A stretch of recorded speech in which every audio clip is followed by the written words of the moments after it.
উন্নয়নের নামে একটি জলকপাটে আটকে গেছে স্রোতস্বিনী এক নদী। যেখানে একসময় ধরা পড়ত রূপালী ইলিশ, এখন পুঁটি মাছও পাওয়া যায় না। শুকনো মৌসুমে এটিকে খালও বলা যায় না। নদী রক্ষায় জলকপাটটি উন্মুক্ত করার দাবি স্থানীয়দের। মনিরুল ইসলাম মিন্টুর রিপোর্ট, ছবি তুলেছেন শ্বেত আহমেদ। কয়েক বছর পর পর নদী খননের প্রকল্প, এতে ভারী হয় কিছু মানুষের পকেটও। তবে জীর্ণ শীর্ণ হয়ে যাচ্ছে হাওর।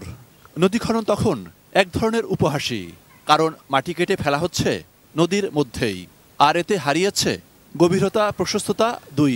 এই নদী আস্তে আস্তে মরে এখন খালের থেকেও ছোট হয়ে গেছে। আমরা সবসময় কাজকর্ম করবো, গরু জবাবো, আমার পানির দরকার। অথচ ভাটির অংশে যেখানে নদী খনন হয়নি, সেখানে প্রশস্ততা যেমন আছে, তেমনি কোথাও কোথাও এই শুকনো মৌসুমেও আছে পানীয়। তাহলে উজানে বা উৎসে কেন এই অবস্থা? বলা হয় নদী তার আপন গতিতেই বহমান। এক্ষেত্রে কুষ্টিয়ার খোকসা উপজেলার এই বেদবেড়ে অংশে গড়াই নদী থেকে হাওর নদীর যে উৎপত্তি, স্থানীয়রা বলছেন যে এর প্রশস্ততা ছিল প্রায় 140 থেকে 45 ফুট। তবে নদী রক্ষার নামে মাত্র 12 ফিটের একটি স্লুইস গেট করে এই নদীটিকে ধীরে ধীরে যেন হত্যা করা হচ্ছে।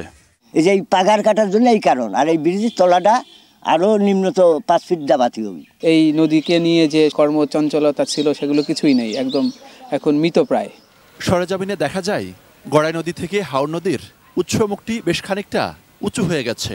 দুপাশের পাড় বেঁধে স্থাপনা এবং এমন একটি স্লুইস গেটই যথেষ্ট নদীটিকে হত্যা করার জন্য। গত 20 বছর যাবৎ এই নদীর এমন একটা অকাল অবস্থা হয়ে গেছে, দুই সাইড থেকে ভরে মনে যে একটা আনন্দ, সেই আনন্দটা এখানে এসে সেই আনন্দ পায় না। ছোট ছোট ছেলেমেয়েদেরকে গল্প করি যে এই নদীতে ইলিশ মাছ ধরছে এক সময়, এটা তারা বিশ্বাস করবে না, অবিশ্বাসযোগ্য একটা ব্যাপার। প্রায় 150 মিটার প্রশস্ত নদীটি প্রথম দফা খননে 35 মিটার করা হয়েছিল।